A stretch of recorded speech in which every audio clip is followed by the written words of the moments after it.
Cheers,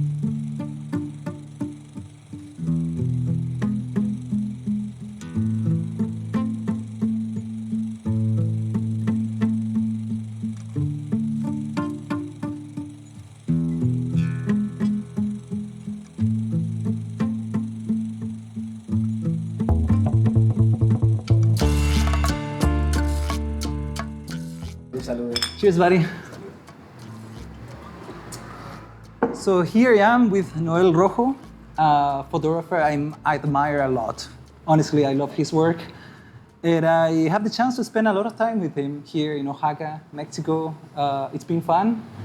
And now we're here to talk about his project called Cantinas. But first, tell me a little bit about you, your story with photography, how it went. Yeah, my photography career was a bit of a fluke as well. Fluke? Yeah, it was not something, I mean, I've always loved the arts, but I studied linguistics, right, which I never did anything with. And I worked construction and I did all kinds of jobs before. I'm from a small northern Mexico town, just a bunch of cowboys there, grew up in a ranch, and then moved to the States. I lived in the States for almost 20 years. Right? So you're Mexican-American, right? I'm Mexican. And then we moved to the States when I was about 10 years old with my family. And then I got a citizenship there. Oh, lovely. Yeah. But I was born in Mexico. And anyway, so I started traveling. You know, I went to Thailand, and there I met my now wife. She's a journalist. And one day she kind of just handed the camera to me and she goes like, "Can you help me take pictures while I do this interview?" Wow. And I started taking pictures for her, right? And one thing led to another, and eventually I'm buying a Fuji X-T2 at the time because I just fell in love with photography, right? It just felt so good. Actually, I'm interested in knowing like how the relationship with your wife affected your photography. I mean, it affected everything. I mean, it was my foundation, right? Everything I did was about journalism, documentary photography from the beginning, and everything revolved around the human condition, right? And so we were out there photographing usually marginalized groups, right? And because of that, I had to be very, very aware of the place, the people, and I had to figure out how I was going to be able to photograph these marginalized people without exotifying them, without belittling them, you know, without focusing too much on the poverty itself. I don't know what that is. Let's talk about Cantinas. Why Cantinas? Cantinas, right? So again, you know, just like my photography, the Cantina project was also a bit of a fluke. Basically, you can't really force projects sometimes, right? Like you might want to go out there search for projects, but sometimes they come to you, right? And this is how Gotas de Fuego, the name of my Cantinas, came to me because I had been working on these documentary projects for a while, and then the pandemic hit. I had a kid, and we weren't getting any grants after the pandemic, right? And we didn't have any money, but I still had that itch to go and photograph every day, and every day I would go out and I photograph. I mean, my window for shooting was really limited because of my kid. For your kid. And because I had to work in the morning, right? I had to edit some images or articles, and so I only had from 12 to around 3 p.m. to shoot, and that was the worst because it was the hottest time of the year in Oaxaca, around May. I mean, it was hot. It's really hot. It's winter now and it's super hot as well. Yeah, but I mean, it was like literally, it broke records that year, right? It was really, really hot, 39 degrees, you know, and I just couldn't get any images. Everybody was hugging the shadows, right? The walls, and all my images that I was coming back with were just dead, right? And one day I decided I needed to cool off with some beer, and I went inside this little pub, Cantina, and there it was, you know, there was a beautiful scene, you know, and I was like, wow. And I talked to the guys there. There's about 4 guys, you know, just drinking beers in the middle of the day. You know, they're already drunk. Refreshing themselves. Yeah. And I let them know I was a photographer, and if I could take an image, and they're like, yeah, sure, you know. And I didn't take one, I took like, I don't know, many of them. But after a while, you know, they just kind of ignore me, right? And And you just- blend, you became Yeah. invisible. Exactly, right? And I took this one image at the time, and it's not the best image. It's not bad, right? But it had something, you know, it's strike the core. Life. Yeah. There was life, there was emotion, there was color. There was everything I wanted, really. And I just kept on coming back to that. And how this project started like taking form, like became a project. And so, From this like photo, this spark. I mean, it's not just, nothing happens in a vacuum, right? Like, it wasn't just that one photo. I mean, there were many other photos that I had taken, particularly in Slovakia, where I had taken some images before, in Slovak, you know, ex-communist pubs. Oh wow. And I've taken some really good images there, and I kind of wanted to translate that sort of style that I had developed in Slovakia into Oaxaca. But you can't force style into a new place, right? And so what I did was that I really tried to focus on that vision from that project, or those images that I had taken in Slovakia, and apply that vision to Oaxaca. And when I went inside that cantina, I felt that that's what it was, right? And it was that emotion, and particularly men. So who said like the character of like this project? It's the people, the space, the emotions, the mood. What is it? That's hard to say, but it's not that difficult to encapsulate, really. It's a place where men go for refuge, Oh, right?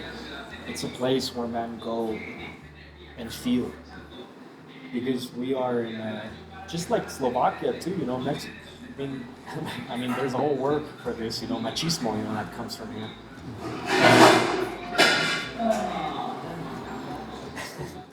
Men are usually not allowed to express themselves in private space, you know, let alone, you know, public space. yeah. For some reason, cantinas, you know, which is this threshold in between, you know, private and public, men can feel. Men can express their emotions. Men can, you know, cry. Yeah, and that's very common in Latin America. My father used to say to me like, "Don't cry, men don't cry," Yeah. and it was always bottling up my feelings. You know. Right. Always, always. And I don't know if you noticed, but it's like, it's not so much about how much of a man you are, how much of a woman you're not. Yeah. You know? And so they always say things like, los hombres no lloran, you know? No. Men don't cry. No sea niña, don't be a girl. Yeah. You know? And things like that. Mariquita. But they never tell you, like, how to be a man. You know, how should a man actually behave? You know, they just tell you about how a man shouldn't be like a woman, right? Yeah. And so you come to these spaces, and all of a sudden, you know, like, men show their sort of feminine side. They cry. They cry. They hug each other. Exactly. all Yeah, these things, true. right? Oh, yeah, it's super interesting. So, what are the main challenges you run into? When, I mean, nobody wants to be shown in their vulnerable state, ooh, yeah. right? You can't, and in such spaces, like cantinas, like this cantina we're in is a calm one, right? But there is still a lot of men here that come just a block away from here. There's a lot of women on the street, right? It's usually middle-aged men and middle-aged women of the street that come to this place. And so one of the problems is, how do you photograph this place without denigrating them, without putting them in danger, really, right? And a lot of these people just don't want to be photographed because they don't want. A lot of them are married. They don't want to be shown with another woman here. But your main focus was never like the people itself. It's more like, I feel like when I see your work, I feel more like the mood, and also like kind of a portrait of a third space. You know, it's not like, Yeah. it's not about the alcohol. It's not about the maybe the violence. It's about like this third space when the people, Yeah, where people can come and feel, right? And it was also a lot to do with solitude, right? I realized that I kept on, over time, I realized that I was photographing mostly middle-aged men and women as well, right? It's interesting because these middle-aged men and women, they would come to they come to these places and they turn on their music and the rocolas and they listen to songs like Gotas de Fuego. It's a song about unrequited love, but not really. Underneath it, it's about alcoholism, right? But all these men, a lot of the times, they're lonely. They just want to talk. They come to these places and they want to express themselves. They want to talk. And so the project is more about that, right? About that need to socialize, that loneliness, that need to confess. So tell me a little bit about the process, because when you're in the street, it's different. Like it's an open space. I feel like, for instance, I feel entitled to just shoot whatever, but this is like a closed space. It's like almost like being inside the home of somebody. So how is your process for shooting in such a place? Well, it takes time. It depends also on the place. There are places like this place has been very open for me. I've come here, but I always talk to people first. I communicate with them. I let them know what I'm doing. I'm not hiding. So the owners, the people itself, right. Both? Yeah. The owners know what I'm doing. She's the owner. I let her know you were coming to interview me. Oh, and she was, of course. I have images of her.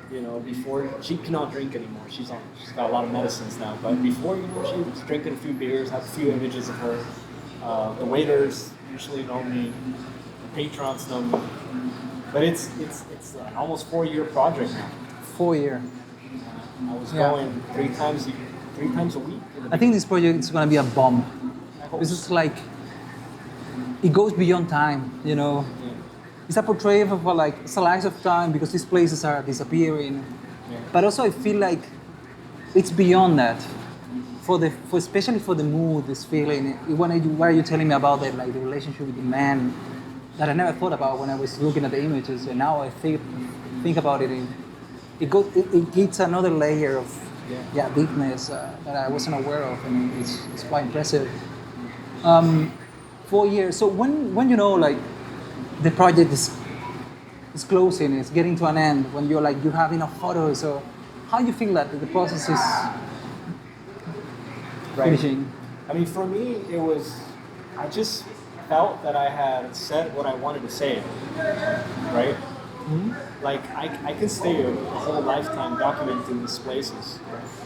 And because I'm not interested in these other aspects of the cantina, right? Like, or a bar, there's some great work out there, like Cafe Niemiec, right? Yeah. Great work, there's just one of my favorite ones is called Drum. This guy that went in Ireland and photographed, I can't recall the name of the guy, unfortunately, I'm sorry. But the guy went and photographed this one man in one night and made a book out of it. Wow. From one night, but the work is just amazing. Amazing book. But what I wanted to do here was not necessarily focus on drunkenness. I didn't want to focus on drunken revelness, I guess, nightlife, alcoholism. I just wanted to focus on those subtle emotions that people feel in these spaces, right? And there came a point where I was repeating myself. Yeah. I wasn't really saying anything new anymore. Like finding the same emotions, or the framings was more like the frame and the photos itself? I mean, the framing is very straightforward for me. Right? I find that when you're working on a project, there's just so much you can do that you have to set limits. Yeah. Right? I mean, I only focus on the city center cantinas. Right. Or a little bit towards the outskirts. Right? I didn't focus on anything beyond certain streets, right? Only this cantinas here. I only focus on cantinas that had this sort of warm colors, right? I mean, this guy is Perfect background, you know. yeah, Pedro Infante. He's famous, right? Like he's on almost every cantina is gonna have this guy, and so you had all these limitations. I had all these limitations because I had a message that I wanted to say about. I wanted to talk about. And eventually I'm like, I think I'm done. I think I cannot say much. And then eventually, you know, like some of the cantinas were not as good as this one, right? Some cantinas are rough. You start getting into fights, it's just not easy. How affect you personally, this project? I mean, it affected me. Yeah, I couldn't go out and shoot without drinking anymore. Right? I just couldn't. Right? Like cause I was doing this for 8-10 hours a day, sometimes 12 hours, for 3 days out of the week. Right? And because I had this aesthetic that I was going for. Right? Yeah. And I wanted the images to feel constructed. Right? And in the beginning, constructed in which sense? Like, you know, in the sense of, I took a lot of sort of the visual aesthetic side. It came a lot from this postmodernist photographers like Philip Lorca de Corsia, you know, Alex Prager, what's the name, Gregory Crutzen, right? Where they have these beautiful images, right? They're very constructed. And usually there's a person almost like paintings, almost like that, right? Yeah. And they have this one person there, and usually the person is devoid of emotion, right? So that the viewer can put themselves in that place, right? And what I wanted to do is like, what if I create images that have this sort of aesthetic, but the person has the emotion, an emotion that you can't control, right? Because it's real. Yeah. You know, I don't have actors or anything like that.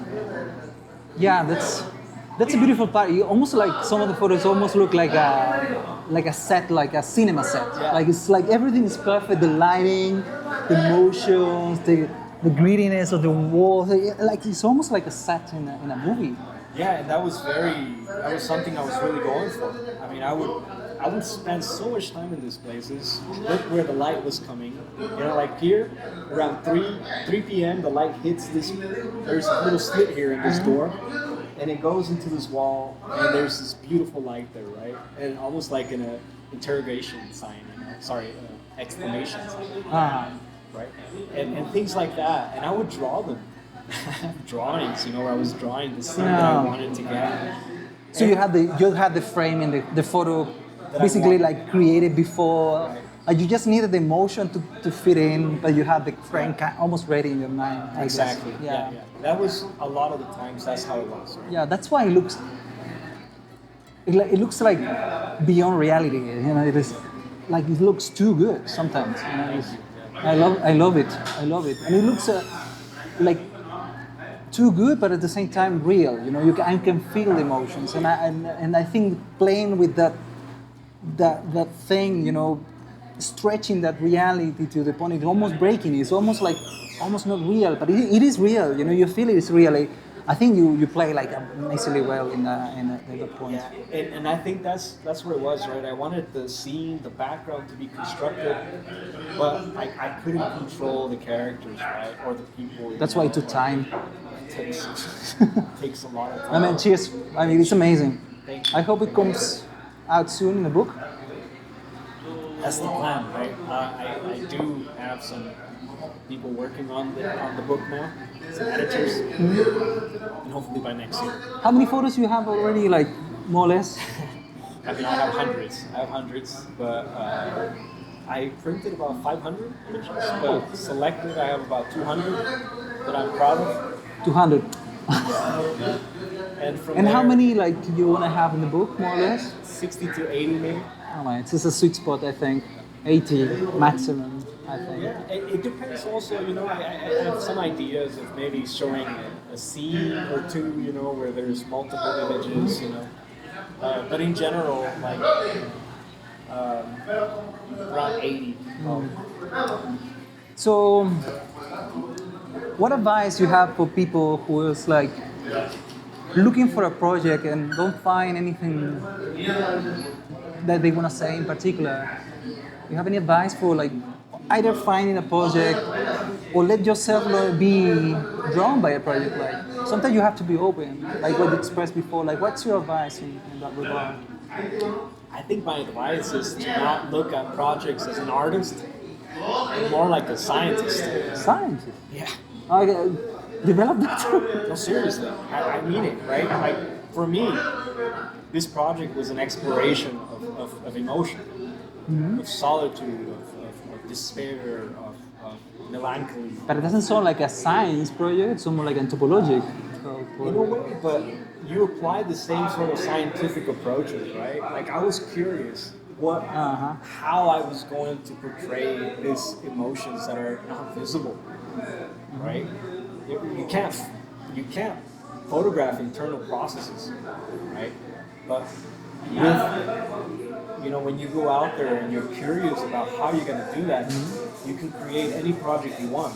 I never have a problem with ideas, right? Or because I'm always curious, right? I'm curious about certain things, and I try to figure out how I'm going to approach that subject, right? And for this one, it was like, okay, so how do I convey these emotions that these men are feeling in a way that other people can understand, right? Yeah. And so I focus on you start researching people who have done something similar with color, for example, with composition, with different forms of art, whether it be writing or it doesn't matter. Art is art, right?